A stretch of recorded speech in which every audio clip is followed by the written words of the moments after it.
Vamos dar início a mais um programa do Conta-me. Hoje até sinto-me um bocadinho, eu tenho que confessar esta, um bocadinho nervosa, intimidada, mas eu acho que é pela pessoa que eu tenho aqui ao meu lado. E depois vocês até ao final do programa já vão perceber o porquê. Mas, professor Onésimo Teotónio Pereira de Almeida, só vou repetir esse nome uma vez, porque o senhor professor é só o professor Onésimo, mas eu faço questão, porque ele depois explica que teve que fazer uns acertos no seu nome, mas isso é normal entre Portugal e os Estados Unidos. Mas quero agradecer a sua presença, o facto de ele se ter disponibilizado a vir muito rapidamente, de forma muito prática como ele é, à última da hora, professor Onésimo, vamos fazer, nada é complicado com este senhor. Portanto, o que ajudou um bocadinho aqui o nosso trabalho, à última da hora, aqui estamos os dois para uma conversa entre amigos, como eu costumo dizer, e gostei muito da forma como ele me abordou há bocadinho, porque disse, agora estás-te a meter com homens, e é verdade, eu defendi esse programa de fazer sempre com mulheres, e já vos tinha dito que temos que passar aos casais, temos que passar aos homens, mas gostei, gosto de me meter com toda a gente.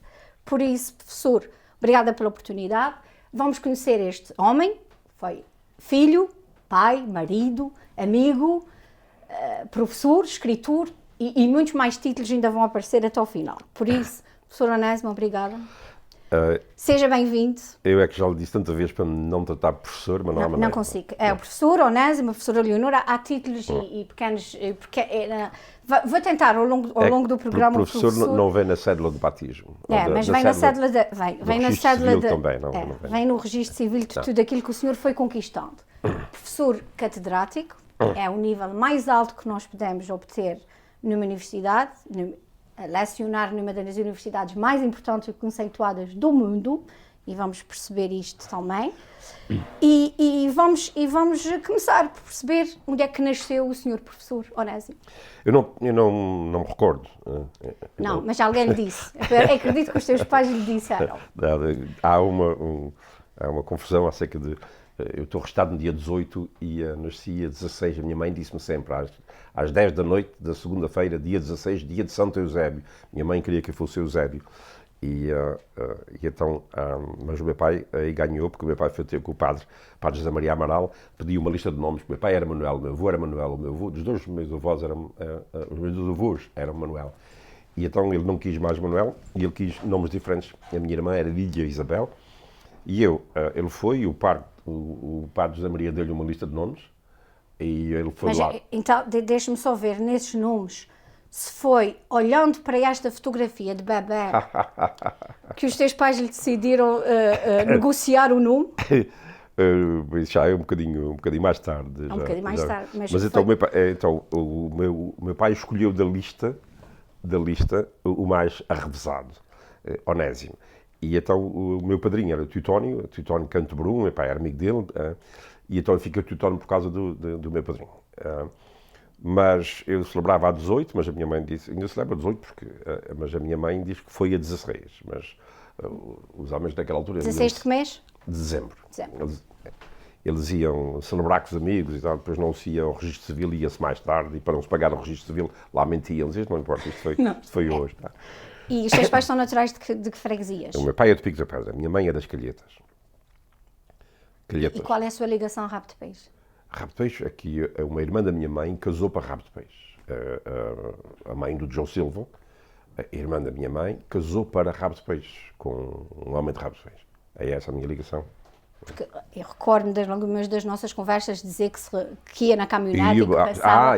Mas isso é um lado, é o lado da minha mãe, mas eu havia uma outra casa muito perto, as duas ficavam mesmo ali ao pé da igreja, que era uma outra tia minha, a irmã do meu pai, também casou para Rabo de Peixe, com o irmão do Dom Paulo Tavares, casou para Rabo de Peixe, então eu e as minhas tias dávamos miúdos com menos de 6 anos, não pagavam os autocarros, então das quintas, os meus avós levavam das quintas laranjas, peras, uva e tudo, e então metiam-me no autocarro, porque elas mandavam parar ali à porta, eu com 3 anos levava a cesta, saía a Rabo de Peixe, e a casa da minha tia Isabel era mesmo por trás da igreja, e a da minha tia Conceição, quando era mesmo de fronte, é aquela casa onde tem a loja do Manuel da Horta. Ia fazer, mas também os meus tios, eu era miúdo, e os meus tios estavam a estudar em Ponta Delgada no liceu e a mesma história, levavam aquelas cestas com comida e coisa, e eu ia para Ponta Delgada. E então o meu tio ia buscar-me à loja do Domingos Dias Machado, que era diante da Igreja da Matriz. E um dia eu chego lá e o meu tio não está. E eu fui por lá acima, aquilo ficava lá para cima. Eu andei com aquela cesta, cheguei e fui lá, bati à porta, e eram muitas ruas lá para cima, sei onde é que é. E bato à porta, o meu tio vem e diz: "Oh, rapaz nervoso, o que é que tu fazes aqui? Como é que tu chegaste aqui?" Desarrasquei-me, lá fui. Naquela altura o homem ainda desarrascado. vi, eu lembro-me quando ia com a cesta, eu vi, passou também com a cesta, sabe quem é que pôs com a cesta? Um cão. Naquela altura havia ainda, eu sou do tempo em que havia em Ponta Delgada, cães que levavam a cesta e iam levar o almoço ao dono. Punham-nos assim na boca, e eu lembro-me perfeitamente de, quando eu ia com a cesta de arreado, Percurso escolar. Onde é que o Onésimo estudou? porque escolar, a escola primária primeiro, depois fiz o exame de admissão com o meu tio era professor nos finais, e ele achou que era importante, o meu pai deixou para ele tratar da minha educação, estudos, como é que era e tal. E aliás, ele fez isso tudo com os meus irmãos, foi assim, ele é que tratava de tudo. E então, depois fui para o seminário, do seminário, primeiro em Ponta Delgada, depois Angra, depois de Angra fui para Lisboa, estive na Universidade em Lisboa. Em 70 comecei a vir visitar os meus pais. Eu não queria vir para os Estados Unidos, eu queria ir para a França estudar. Naquela altura havia Mas a decisão de vir para os Estados Unidos foi dos seus pais? Eles vieram? Sim, eles vieram, mas eu fiquei atrás. E então eu vinha visitá-los, comecei a visitá-los e eu não estava muito interessado em ficar aqui. Mas a minha mãe, chegava-se à altura do verão, eu recebia o envelope com a passagem, quer dizer, não tens hipótese. Não tens hipótese. Férias tem que ser aqui cá. Os teus pais viviam em Somerset? Em Fall River. E então eu, vim, comecei a vir, mas depois logo no segundo ano eu queria arranjar maneira de ocupar o tempo, porque está aí sem fazer nada. Conheci muita gente, fui para o Canadá, fui para Nova Iorque, andei sempre. Mas então matriculei-me na UMass Dartmouth, naquela altura é Southeastern Massachusetts University. E eu matriculei-me, ia todos os dias com um moço lá, dava-me boleia, e eu ia, e fiz um Freshman English Course, que era um Estamos a falar de que idade tinha o Onésimo nessa altura? Não, já tinha 23, 24. E então, 23. E então, aí começou a ser diferente. Comecei a gostar da Universidade Americana e foi a minha grande viragem. Vim um ano, fiz isso, no ano seguinte voltei a fazer mais um curso na universidade e aí comecei a tomar gosto pela Universidade Americana. Comecei a perceber a diferença e comecei a gostar. Como é que se dá a sua entrada então para a Brown? Como aluno? Não, é assim, depois então eu acabo a licenciatura em Portugal e a ideia era, o professor José Enes, com quem eu trabalhava, era aluno, mas era aluno assistente, queria que eu fosse lecionar na Universidade Católica e queria que eu viesse formar-me, porque ele não tinha professores formados em filosofia americana, e ele queria que me viesse aproveitar o facto dos meus pais estarem aqui. Eu vinha para cá, formava-me aqui e depois ia para lá, a fazer o mestrado e o doutoramento aqui, depois ia para lá. E então, eu, entretanto, o José Enes disse-me, José Enes ia sair, ia para uma universidade em Angola e disse-me, olha, o melhor que tu fazes é ficar já. E eu, de repente, estava aqui no verão, neste terceiro ano, estava a fazer também um curso na UMass Dartmouth e recebo essa notícia e em julho disse, bom, eu para ficar aqui eu tenho...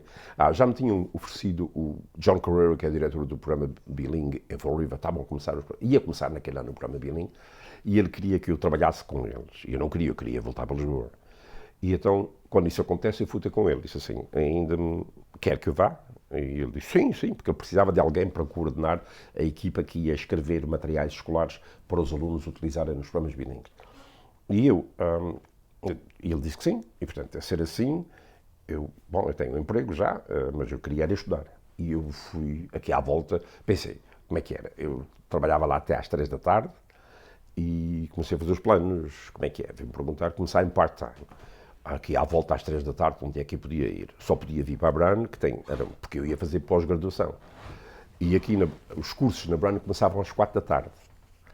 E eu vim aqui à Brown, fui a Suzete, a minha irmã, que veio comigo, e eu fui falar com o professor, e ele disse-me, quer dizer, é muito tarde, a admissão é feita aqui, é sempre no ano antes.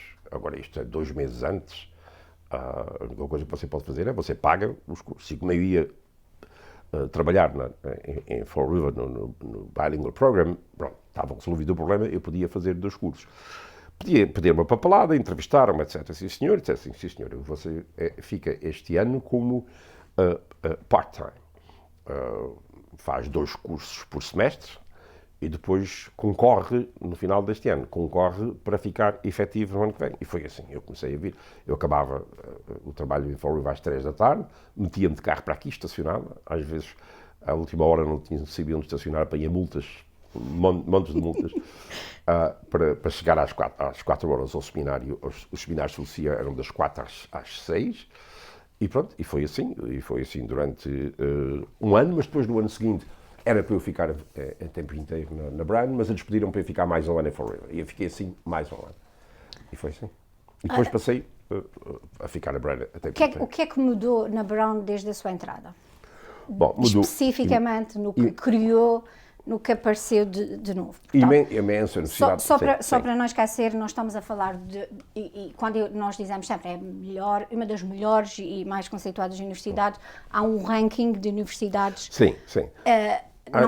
Não há um ranking, há muitos, de modo que estão mais ou menos de acordo. É assim, isto é muito difícil dizer qual é melhor, qual é. Então é assim, há muitos, e há umas quantas que estão na primeira divisão. Pronto.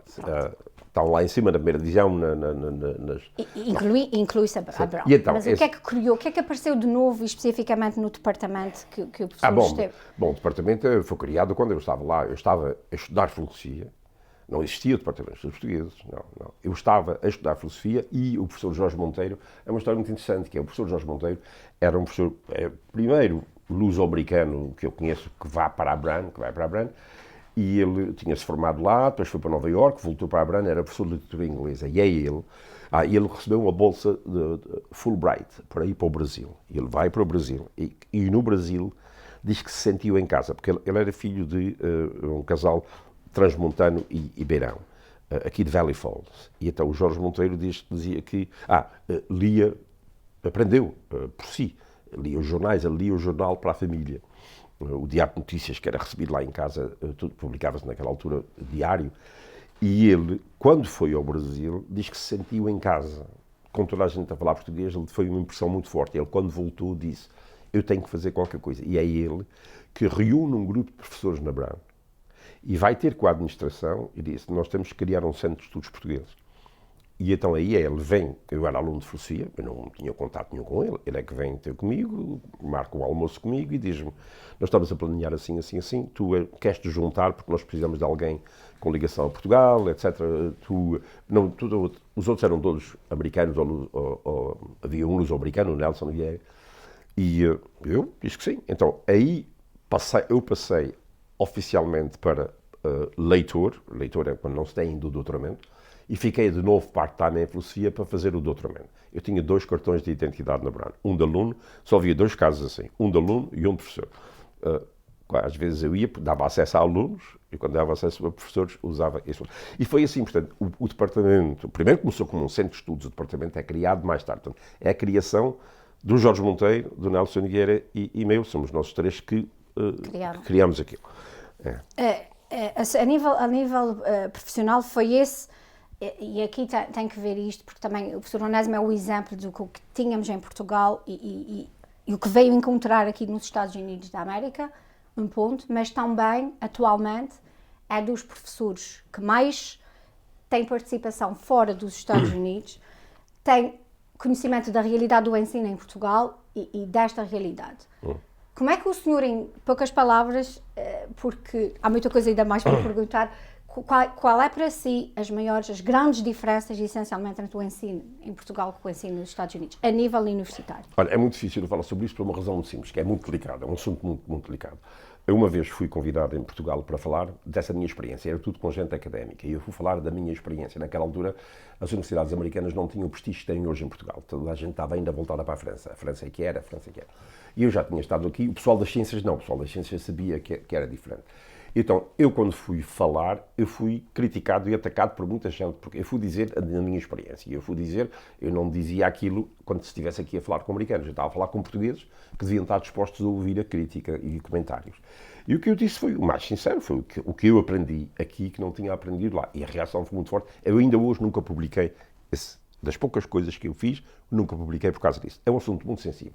Agora, o que lhe posso dizer é o seguinte aqui. Ao longo dos anos eu tenho trazido para aqui centenas de professores que estão aqui ou vêm a fazer uma investigação, passam uma semana, 2, 3 semanas, façam uma conferência ou lecionam aqui e, portanto, estão aqui. E mais, conheço também muita gente que tem vindo para as universidades americanas também assim. E todos, portanto, e mais, também está escrito para as pessoas que acabam os doutoramentos, os mestrados em Portugal e vêm fazer doutoramentos aqui. Portanto, não, há um consenso muito, muito grande. Basta só que, isso é uma coisa que nos custa dizer que é, nós na nossa colonização fomos muito mauzinhos a nível do ensino. Nós não deixámos criar no Brasil universidades. Não. Portugal quis controlar. Portugal quis controlar. Então os brasileiros tinham que ir a Coimbra, e era só. E não eram muitos, eram uma elite. A Inglaterra, logo do início, vem para aqui em 1620, 18 anos depois estão a criar a Harvard. A Brown é a 7ª universidade dos Estados Unidos. Ainda 12 anos antes da independência, já existe 7 universidades aqui. O que é que significa hoje? Qualquer ranking das universidades do mundo, seja feita pelo Times de Londres, seja pela US News and World Report ou por Pequim, as primeiras 100, nessas primeiras 100, seguramente 50 são do mundo anglo. Seguramente 50 são do mundo anglo. E, portanto, há um acordo muito grande. Depois também eles tiveram a tradição de criar os legados, criaram fundos para as universidades. Em Portugal, as universidades vivem só do orçamento do Estado, exceto a católica ou as privadas, vivem do orçamento do Estado. Essas universidades foram arranjando dinheiro e têm dinheiro para... Essas coisas fazem-se com recursos. Têm recursos para adquirir os melhores alunos, os melhores professores, as melhores instalações. Os concursos, qualquer concurso na Brown é internacional, significa que qualquer pessoa de qualquer parte do mundo pode concorrer. E, portanto, não é um americano que vai ficar. Então, vai ficar para aquele concurso, vai o melhor. E é a mesma coisa com os alunos. São os melhores é que ficam. Isso é um processo que... mas é preciso... Os melhores alunos do mundo vêm para cá, para bolsas de estudo, com bolsas de estudo, para o doutoramento. Tudo é pago pela universidade. Quer dizer, depois as universidades têm possibilidades que as outras não têm. Não têm.